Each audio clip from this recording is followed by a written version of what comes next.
Well, good evening. As we continue to look at this time period, what we typically call the intertestamental period, the Second Temple period, I think is also a really good name for this. It's that time between Malachi and Matthew.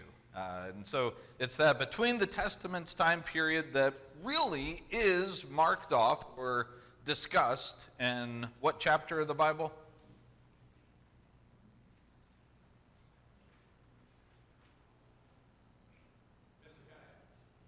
No? Daniel. Daniel what? Daniel chapter 2, right? Not the mythical Hezekiah, as the case might be. But yeah, in Daniel chapter 2, you have the dream that's given that actually details for us to some degree how we're going to bridge the gap between the end of Malachi and actually even before we get to Malachi, because Daniel 2, the dream begins with which kingdom? Judah. Not Judah, Babylon. And because, remember, Daniel tells Nebuchadnezzar, you are the head of gold. And so we know that this dream is talking about multiple kingdoms. And so far we have worked our way through talking about Babylon and talking about the arms and the chest of silver. And we talked about those really during our overview of the Old Testament because both of those occurred during the pages of the Old Testament itself. Babylon and then the Medo-Persian alliance, which gave rise to what we call in history the Persian Empire. And because of that, we've talked about both of those and what happened to the Persians we discussed last time. And they ultimately met their end under whose reign? Alexander the Great pretty much puts an end to the Persian Empire, takes over the world, and then what? Then he dies. And we talked about how there was squabbling, battling that took place among his generals. Some of them said, hey, let's wait for his as of yet born child to be born and then come into his own, let him take the reins. Other people said, no, we're going to go to this relative. And then there's fighting amongst the generals, the Didochi or something like that, wars that take place, until finally the land is split up. And some of his generals, some say 4, some accounts say 5 generals split up the land. But we kind of really focus on which 2 of the main generals that split up the land in our discussion. All right, the Ptolemies and the Seleucids. The Seleucids up in the region of Syria, the Ptolemies down in Egypt, and Israel is right in the middle between those. So last time we talked about basically, we made it all the way to the end of the rebellion in 134 BC. But I really want to slow down, talk a little bit more about everything that takes place during that time. It was during this time, let me make sure that I'm not skipping something right here. Yeah, we're in the Greece or the Greek Empire here. And what event took place in 167 BC? That kind of put Israel on a certain trajectory? Okay, the Maccabean revolt, which began why? Really? Okay, all right, Isaac says someone sacrificed a pig to Zeus. Where?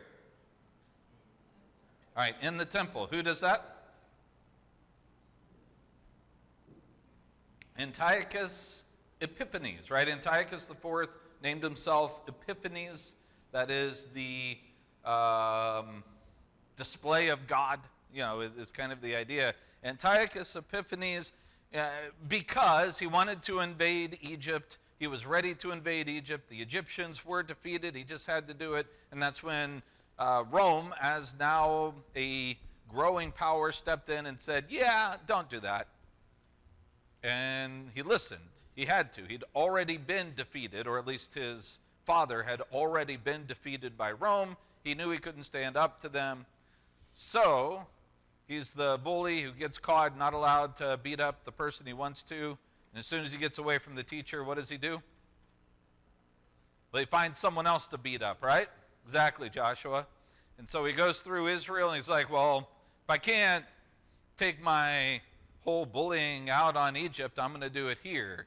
So he goes into the temple. He offers a pig to Zeus in the temple, makes all kinds of rules saying, you're not allowed to circumcise. You're not allowed to follow the law. Anybody who has the law will be punished. You can't be Jewish anymore. And they have to, he mandated they had to make sacrifices to Zeus. Remember, they did it in a certain town where a guy named Mattathias was there, and how well did he take to it? Not at all. In fact, when one Jew started to go and make the sacrifice to appease the Greek officer who was there telling them to do it, what did Mattathias do? He killed the Jew, and then he killed the officer. And he set off then what we know of as the Maccabean Revolt. And so all of this really begins around 167 BC. The rebellion begins.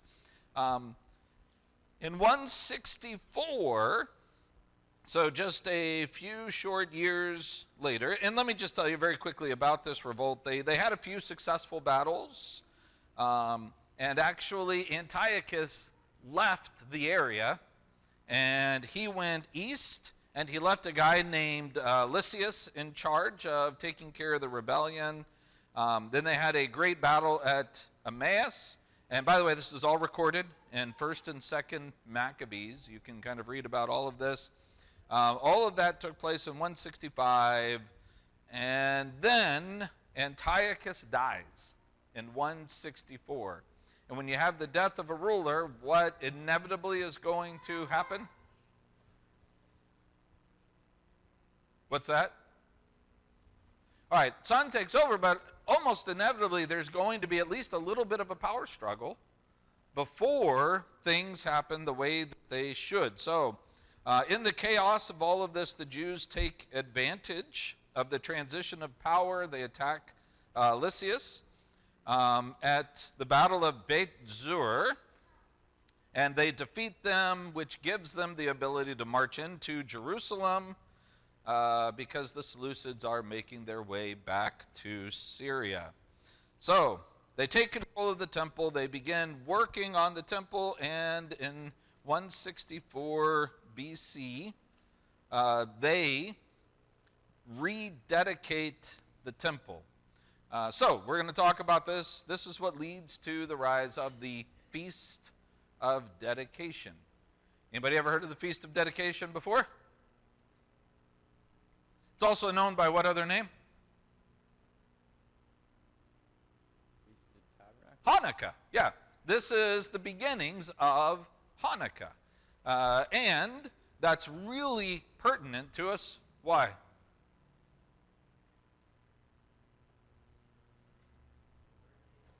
It's already started. Yeah, we are, I think it started on the 7th or 8th, one of the two. I have it. It's in my notes somewhere. But we are, it started on December 7th. We are in the middle of Hanukkah right now. In fact, if I had been preaching this morning, it would have been about this. And we would have been talking about Hanukkah. That's going to be on next Sunday. So there's going to be some overlap going on between what we talk about tonight and what we're going to be talking about on Sunday morning, where we will be looking at the Jewish festival of Hanukkah, the Feast of Dedication, which, by the way, as I hope we've seen through all of the Jewish holidays that we've looked at, can be seen in a very, very Christian light. And I hope that we'll be able to see those. No pun intended, by the way. So they make repairs on the temple, and they finally set the date that they are going to rededicate the temple the 25th of Kislev. And they do this, I think, timing-wise, because this seems to be when the second temple, when it was rebuilt, when they inaugurated it and they dedicated it. So they are rededicating the temple here, matching it up to the same day. And you can see this in Haggai and the way that Haggai talks about this. In the Maccabees, if you were to look at the account of the Maccabees, they say that it's going to be an 8-day feast because they want it to be a lot like the Feast of Booths. And what they see is that they are, in their situation, a lot like the Israelites as they were in the wilderness, and they were brought out of the wilderness and given their place by God. They see themselves in a lot the same way, that they have been under the rule of these other nations in a wilderness of sorts, and now they have been brought out of that wilderness. They were exiles, and now they have been brought back to the place of their forefathers, and they are now conducting this feast. Now, how many of you guys have heard another reason why there were 8 days? Yeah, there's something in the Talmud. So there's a Talmudic tradition, and the Talmud really is not going to be written. It's commentary from Jewish rabbis that's not actually written down for hundreds of years. So it's going to be centuries of oral tradition that's passed on. But there is a tradition that's given during that time by one of the rabbis in the Talmud, that when they went to provide oil for the lamp in the temple, they found that they only had enough purified oil for about one night. That's all they had. All the rest of it had been defiled or it was gone, but they only had enough purified oil for one night. And they said, well, what do? We can't get oil purified that quickly. And they said, well, we'll just run it until it goes out. And what's the tradition tell us happened? Yeah, it didn't go out for 8 nights until they were able to have new purified oil to use after that. And it lasted 8 nights, hence the 8 nights of Hanukkah, which is called the Festival of Lights, Festival of Light, because of this tradition. So, again, the Maccabees doesn't say anything about that. When you look at writing that was actually during that time frame in the intertestamental period, they just say it was supposed to correspond to the Feast of Booths. But the other story is a lot more interesting, isn't it? Yeah, and it is. It's a pretty neat story. So, this is the origin of the Feast of Dedication, which, as I stated earlier, the Jews around the world are currently celebrating this, and I will be talking about this next Sunday. Now, we're going to get into some of the detailed information that we didn't get into last week because I just was kind of doing a blitzkrieg through the Greek period. But I want to slow down, talk at least a little bit about this, because even though they held Jerusalem, did they actually command all of Israel? No. There was still a whole lot going on that still needed to happen.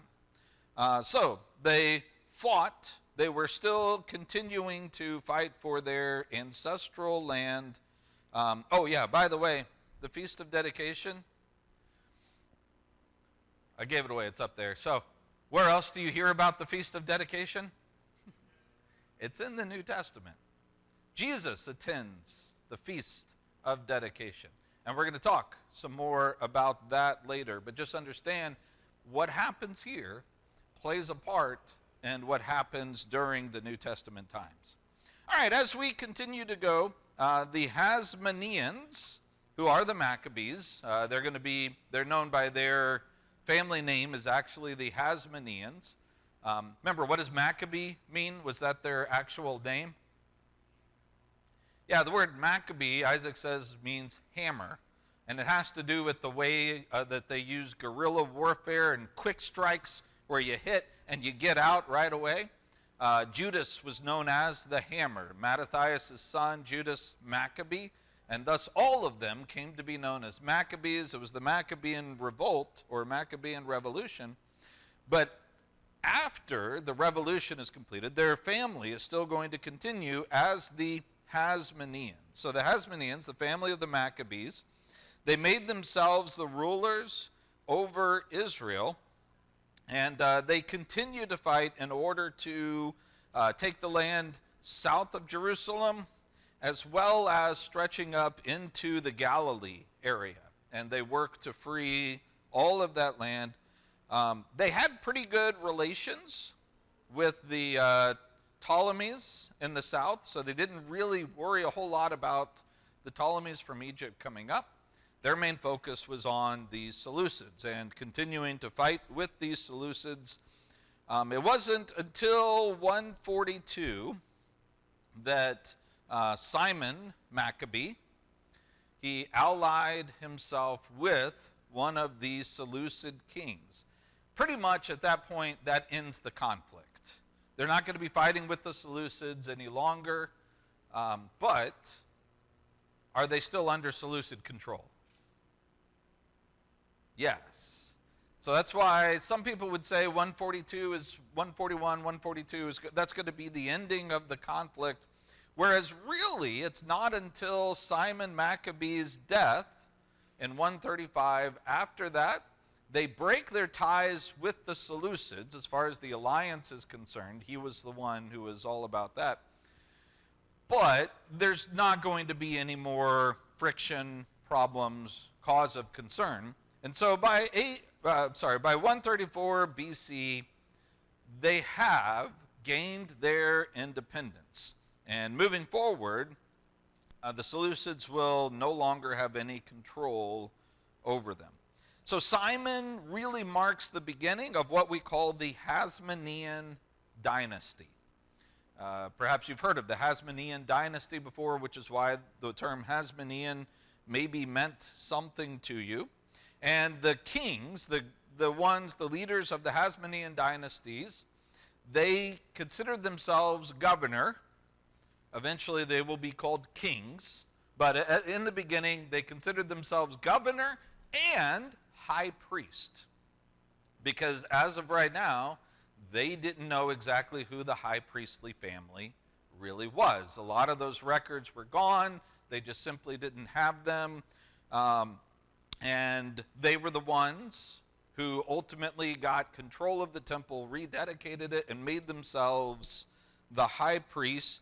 And they did so, according to 1 Maccabees 14, until a trustworthy prophet would arise who could tell them who the high priest would be. So until we have a prophet, which says what about those days?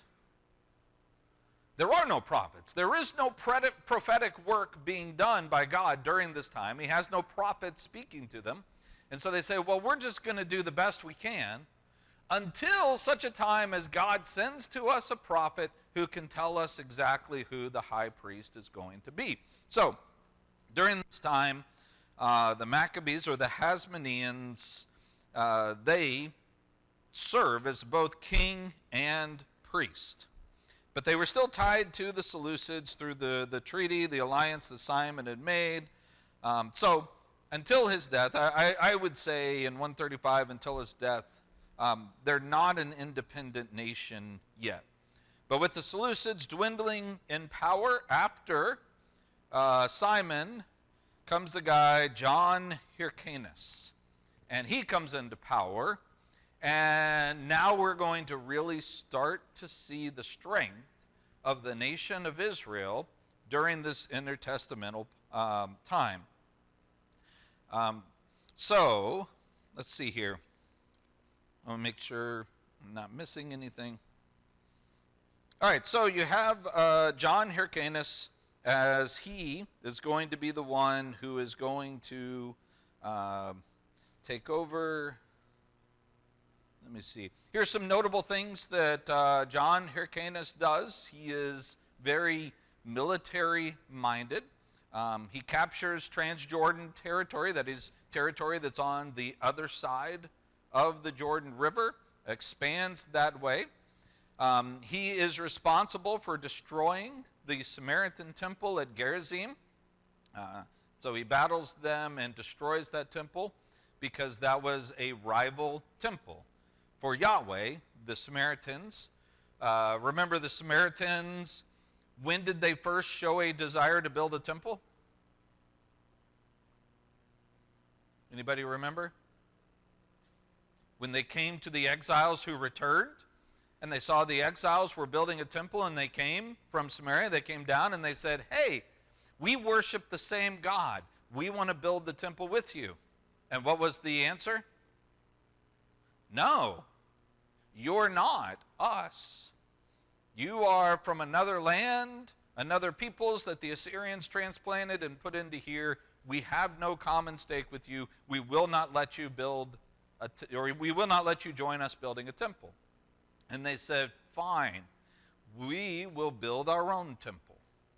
And they took the scriptures and they amended the scriptures that were there so that they were in the right. And you had the Samaritan scriptures at that point. They built the temple for them at Gerizim. By the way, is that under discussion anywhere in the New Testament? Yeah? Anybody remember where? The woman at the well in John chapter 4. She says, we're supposed to worship here at Gerizim, yet you say Jerusalem is the place where we ought to worship. This is part of that whole discussion that leads up to that. So he was responsible for doing that. He made ties with Rome, who was a superior, far superior power at this point in time than they had ever been.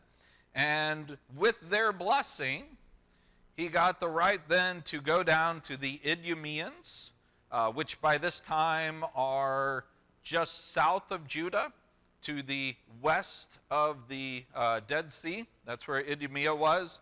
And they're the Edomites. They're the ones who come from the Edomites. And this is the first time that you have an account of forced conversion. That is, either convert to Judaism or what? Or die. And so this is the first time that you have that type of forced conversion taking place. So one really important discussion to have during the time of John Hyrcanus came when there were divisions that were being created among the Jews. So during the revolution, the Maccabean Revolution, there was a group of people who were very zealous for the law, and they wanted everything to be done by the book, the way that it's supposed to be, and the fact that these Greeks were coming in and messing all of that up, they were just as zealous as the Maccabees, if not more so, to eradicate the problem and get back to the law the way it was supposed to be. These are called the Hasidims, or Hasidims. That sounds a lot like what? What's that?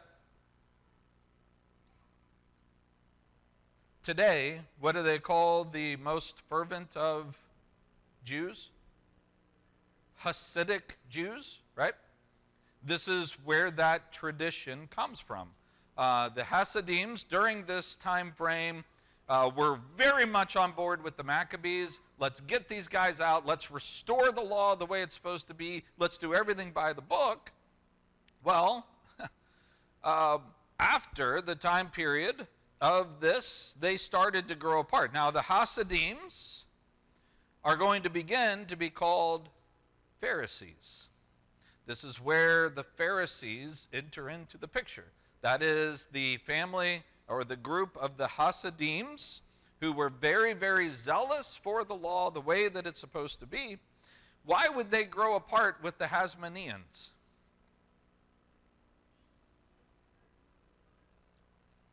not exactly that.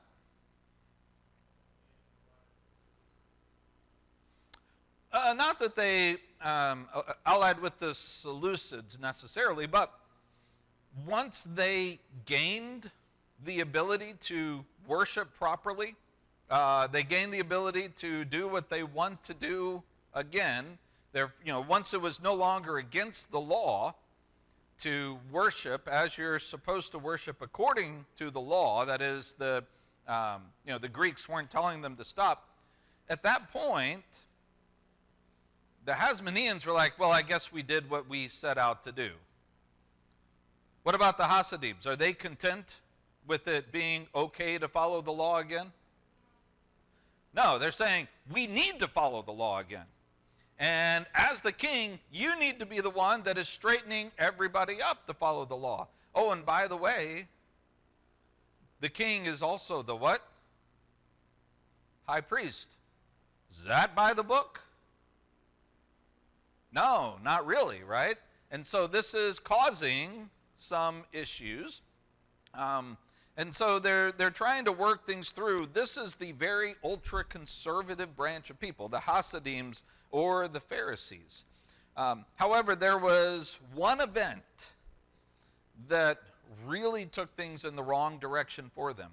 And that was during the Feast of Tabernacles. One year, there was a big feast that was being done, and John Hyrcanus, who invited all these Pharisees to come, and he said, sounds a lot like a question you find in the New Testament. What still, let me see here, I'm going to get this wrong. So what does he say? What is he still lacking concerning his relationship with God? You have this guy, he loves the Pharisees, he loves their zeal, he's very impressed by them, he wants a good relationship with them, and he says, what do I lack in my relationship with God? Does that sound like anybody in the New Testament? The rich young ruler, doesn't it? What still do I lack is kind of the idea. And everybody just heaped all kinds of praises upon him and all kinds of things. But there was one Pharisee who was not very satisfied with him as a ruler and actually made a suggestion that maybe he made a statement concerning the legitimacy as his high priest. He talked about Hyrcanus' birth, that his mother had actually been for a time a prisoner among the Seleucids. And so he's implying, making the implication that John was actually in some way a bastard child of the Seleucids and not a right and legitimate heir to the Hasmonean line. In other words, this was a major insult, and because of this singular insult, John Hyrcanus is like, I'm done with the Pharisees. You guys are now just about the worst. He took great offense at this. The Sadducees in the audience, they played upon this to say, oh, this is what all the Pharisees say. They're talking about this behind your back all the time. All of them believe this and insult you. And so now he's withdrawing from the Pharisees. He's becoming hostile to them and leaning more towards the sect of the Sadducees. And here I am once again bringing up another name or another term from the New Testament that's important, and that is the Sadducees. I wish I had a good story to tell you about the origin of the Sadducees, but I don't. They predate, it seems, even the Maccabean Revolution. And we don't know their origins. We don't know exactly where they came from, how they started up, what their whole purpose and everything is. They just kind of are here. But you can clearly see by the time of John Hyrcanus and this time period right here, by this point in time, there are Pharisees and there are Sadducees, and they are at odds with one another. They're fighting each other's backs, as the case might be. They are trying to bring the other side down when they have the opportunity, and they are indeed fighting. So we don't know exactly where they come from, but they are already a thing by this feast.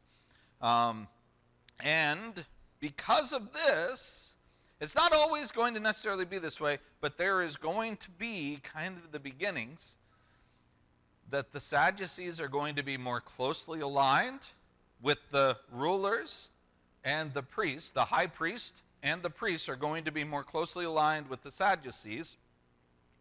Whereas, on the other hand, the Pharisees will kind of tend to be towards or more focused on the everyday man.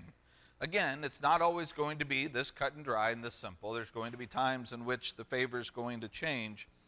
But this is the way that it is right here. So, after John Hyrcanus dies, Aristobulus becomes the new governor. And if you notice how long his reign lasts, from 104 to 103. By the way, I'm putting up the dates of their reigns, not the dates of their lives. Just, I guess I probably should have said that before. The little R, indicates the date of their reign. He's not there very long.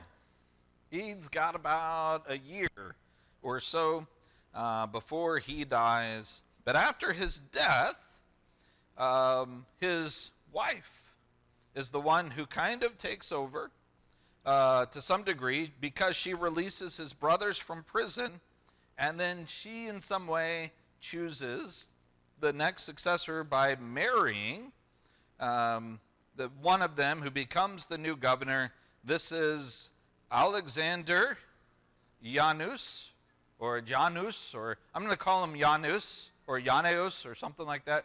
I tried to look up pronunciation on this, and nobody gave me a good go at it, so I'm on my own here. I think in some writings that I saw, some of them said Yane, is how some people pronounce it, Yane. I'm just going to say Janeus, and I'm going to say that probably a bit. Notice, though, what kind of a name does this guy have? Alexander, that is a Greek name. Notice how far removed we are, and not a long time to where now we have Greek names given to these individuals. This was a little bit of a scandal, the fact that he is now marrying the wife of his brother. He does so based on what law? Anybody know? No? What's that? Family Redeemer. Yeah, very good, Josie. That's right. The Levirate law, where if there is no child that's given, it's the responsibility of the brother to come in and redeem the family and to continue things in that way. Yet, the high priest is only supposed to marry a virgin. So, this caused some controversy, a little bit of wondering what's going on. It was a little bit of a scandal in this way. But Alexander is going to reign in the strongest part of the Hasmonean power. He was a political player in his day. And I think sometimes, we tend to think of the great superpowers, the Ptolemies, the Seleucids, Antipas, and the others that were the other areas. We think of the Syrians, the Egyptians, the Romans, and all of these big guys. During this short period of time of the Hasmonean dynasty, they were in the middle of all of this intrigue. And they play a part in the indwellings or the fightings that are going on between the various parts of the Ptolemies or some of the Seleucids or Rome, and how all of these things play with each other. He went toe-to-toe with the Ptolemies in Egypt. He was more powerful than any of the Seleucids. By now, the Seleucids have basically run out. They no longer have a name, power or anything that goes behind it. And so there's a lot of, during his time, political intrigue, battling, things that he does, scheming that he's involved with the Ptolemies, or when the Ptolemies, some of them kick some of them out of the family, exile them to various places. Alexander gets himself between them and trying to play them off each other. It's really cool to just kind of go back and see all of this in play. Most notably, though, this is a time in which Israel, the Jews, they had a civil war. And a lot of Jewish deaths came about because of this. In this time, there were a lot of division concerning the Pharisees, the Sadducees, their relationship with each other. If it was bad before, it's only now getting worse. And it's taking on an entire life of its own. Divisions, arguments, all of those types of things. Alexander, with whom is he siding, do you think? He's siding with the Sadducees. He's continuing that trend, that line of thought, to side with the Sadducees here. And he would look for opportunities, actually, to, I guess you could say, just kind of stick it to the Pharisees to some degree. There was one point during the Feast of Tabernacles, again, plays a part in this, where as the high priest, he was supposed to take some water and purify the altar as part of what they were doing.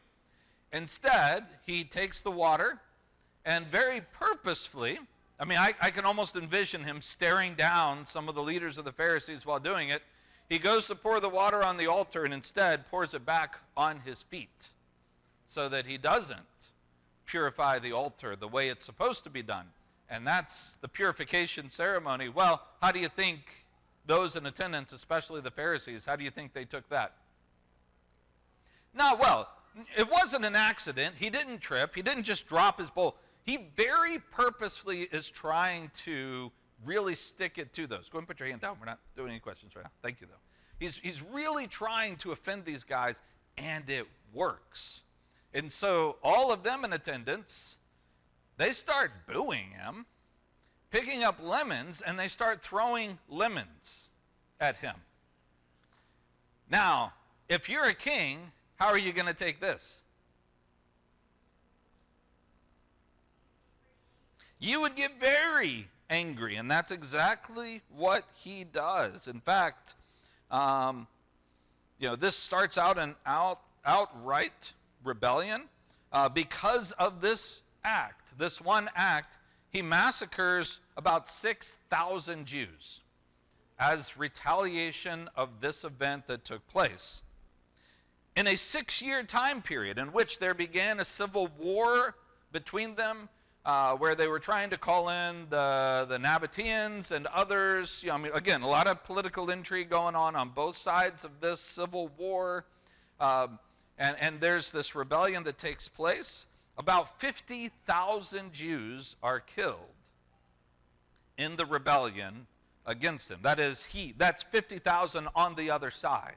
50,000 Jews are killed in the conflict. In fact, he actually crucifies 800, very specifically 800 Pharisees during this time. And he did this, once he successfully put down the rebellion, then he brought them in. It was kind of like a peacemaking type of a thing, except that he took them, made them watch him kill their wives and children, and then put them on crosses or crucifixes as his way of really hammering it home. Consider the difference between this way of acting and the Maccabees, Mattathias, Judas, and the rest, who were, by the way, less than 100 years apart. Less than 100 years they've gone from trying to maintain and establish proper Judaism according to the law to acting like pagans. And this is really to point out really the difference or the divisions that are taking place in the first century. we read through the Gospels and we read about the Pharisees and the Sadducees, right? This is their background. This is the Sadducees on one side who were experiencing Schadenfreude, really enjoying the fact that the Pharisees were being taken down, thrown down, crucified, killed, that they were losing. These are major issues going on. The consequences were real and were harsh. And I really want you to kind of think about the dating of all of this. John Hyrcanus,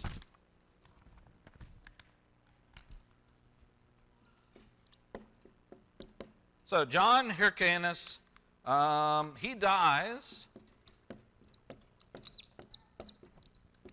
in 104 BC, barely into the 2nd century. Alexander Janus, who killed so many Pharisees, he reigns until 76 BC. So, here's where we're sitting right here with the Pharisee and the Sadducee problems and distinctions, right? 76 BC. How far are we removed from the death of Jesus? No, more than 27, but it's about 100. If you assume Jesus dies AD 33, right? Which I take 30, but 33. It's more fun that way math-wise. How many years is that away? Okay, 99, very good, but then you add another for year 0. So, roughly 100. My math might be wrong on that. Kevin says it is, but whatever. 109? So 30, yeah, you're right. Yeah. But I'm going to say roughly 100 years, right? So, okay, Joshua, hand down, bud. Thank you. All right, we're at roughly 100 years. That's all. 1923. Now, I don't think anybody here was alive in 1923. How many of you know people who were alive or have known in your life people who were alive in 1923? How many of you have been close to people, really close to people, who were alive in 1923? Yeah. How many of you have conversations with people who were alive in 1923? Yeah. That's the same amount of time from Jesus' crucifixion. That is his ministry, crucifixion, all of that, roughly the same amount of time as us going back 100 years. Folks, the stuff that happens here is still raw, and it's still in the sphere of consciousness in the time of Jesus' ministry. It's still a part of the way that people think, how they live, what they do. This stuff is relevant, and it's a huge piece. People that Jesus knew people who were alive back in this time. I mean, that is just how incredible this whole thing is. People that went through and they experienced this wholesale slaughter of the Pharisees by the governor and the high priest who was siding with the Sadducees. And all of those problems that are going there, this is a real thing. And it's just going to some degree get worse as you continue on. So, things happened that in that time are probably still a part of the living history that still were influencing them in the time of the first century. So I'm just trying to stress the time in which Jesus lived. His ministry is a time that is very specifically a part of this piece of history. The divisions, the scribes, the Pharisees, all of that is still raw. And these mass executions are still a part of those divisions. I mean, if we take the 100 and 10, which is the correct number. Yes, thank you, Kevin.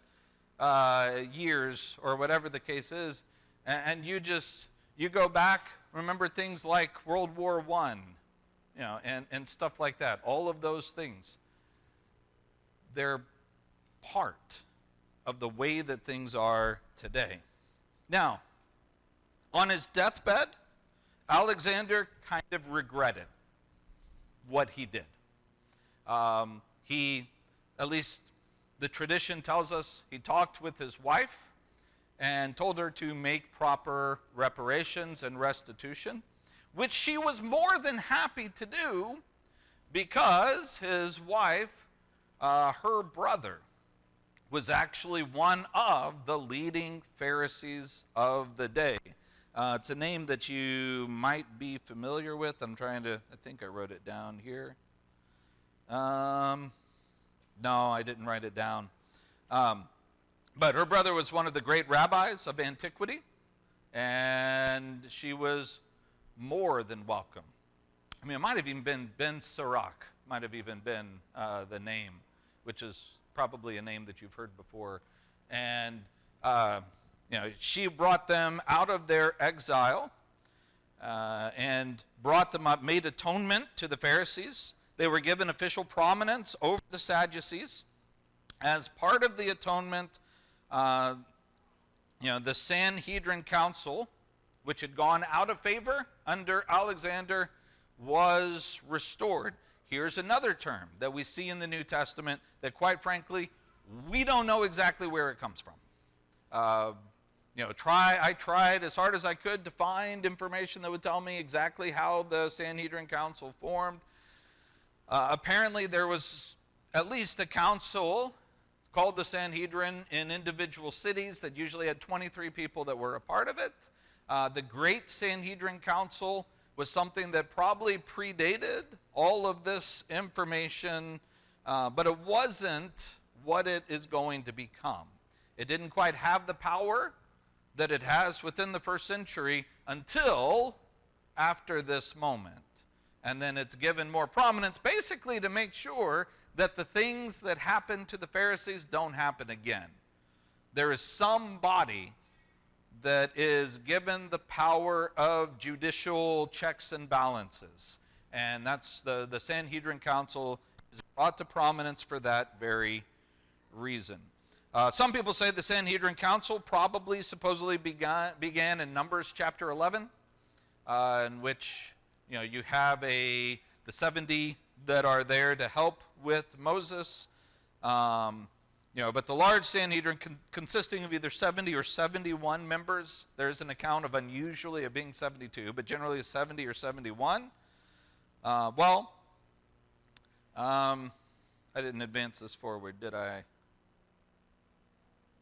Salome Alexandra, who is his wife, really brought this up. She made the Pharisees, gave them prominence during this time. She is basically the leader from 76 to 67. She elevates the Sanhedrin Council, and because the Pharisees were brought to a place of prominence, who's a little concerned about that? I'm sorry. Yes. Yeah, very good. Whoever said that, Sadducees. That's absolutely right. Why? What have the Sadducees been doing to the Pharisees? Persecuting them, punishing them, right? Well, what happens when the one who's oppressed becomes the one in charge? Typically speaking, human nature. What happens? Not just supplant. Yeah, they supplant the other, but they say, here's what you did to me when you were in power. You better believe I'm doing it back to you, but worse. You've heard the phrase, hurt people, right? That's exactly what they're scared is going to take place. Now that the Pharisees are, the scales are tipping in favor of the Pharisees, they're scared that they will now be the ones oppressed. And Salome, to her credit, she says, you're probably right. And so she has them kicked out of, expelled. They leave Jerusalem itself, and she gives them fortified cities in which they're able to live and protect themselves. She provides them with fortified cities so that they can protect themselves against any retaliation that the Pharisees might give to them. So she spread out her armies also into various fortified cities on the borders of Judah, just to make sure that invading nations would think twice about trying to invade. Something that the other nations, they noticed. They were kind of impressed with it because it was a good, solid, defensive deterrent. And there's even some talk within the Talmud, once again, of fantastic proportions during this time that, God favored her and her reign so much that, let's see, the quotation, the grains of wheat grew as large as kidney beans, oats as large as olives, and lentils as large as gold coins during that time. Just an exaggerated way of saying that this was a very, very prosperous and good time. She held the government for about 9 to 10 years, and nearing her death, she appointed John Hyrcanus II to be the one to reign over them. That is Alexander's son. He was put in place as king and priest in 67 BC. The problem is that his brother thought he should be the one who should be put in place as king and priest. And so he raised up an army and started fighting against them, so that you have both Hyrcanus and Aristobulus, both of them fighting against each other, making what they believe is legitimate claims to the throne, going out, seeking allies, fighting, having battles with one another. Both of them appeal to Rome to come in and help them the way that they should be helped. And over the next few years, there's all kinds of divisions, chaos, battles, and Rome, who keeps hearing about all of this going on out there, they've had enough. Rome is advancing this direction anyway. They're laying claim to lands such as Syria. And since they're out here with an army, they decide they're going to go down under General Pompey. They're going to put that area into subjugation to Rome. Let me catch myself up here. So, after Aristobulus challenged Hyrcanus, he won the battles, but you had all the stuff going on. They continued to squabble. They appealed to Rome. In 63 BC, Pompey comes down to settle the matter. And he comes down to say, guys, here's the deal. Hyrcanus is the older, which is very important to them. Age matters, right? Hyrcanus is older, and he's the one who's going to rule, and if you don't like it, deal with it. He came down to say that. Hyrcanus didn't trust him. Hyrcanus fled and tried to get away, and when Pompey came to the city, they wouldn't let him in, and they said, no, we don't trust you. You're going to have to lay siege to the city. And he's just like, are you kidding me, guys? Just whatever. I'm done with it. He's like, you know what? Forget it. Nobody's going to rule. And he just goes in, kills about 12,000 Jews, takes the city of Jerusalem, does a whole lot of damage to the temple that's going to need to be repaired, and the gates and things like that. And he says, I'm done with you. Nobody rules. Now, Hyrcanus, we don't have anybody to set up as a high priest. You get to be high priest. But nobody is a governor or king any longer here. This is now under Roman control and Roman authority alone. You now are underneath the guys who are up in Syria, where he'd left a proconsul over this area in Syria. So, Hyrcanus then is placed as a high priest, but he doesn't have power like what his father had.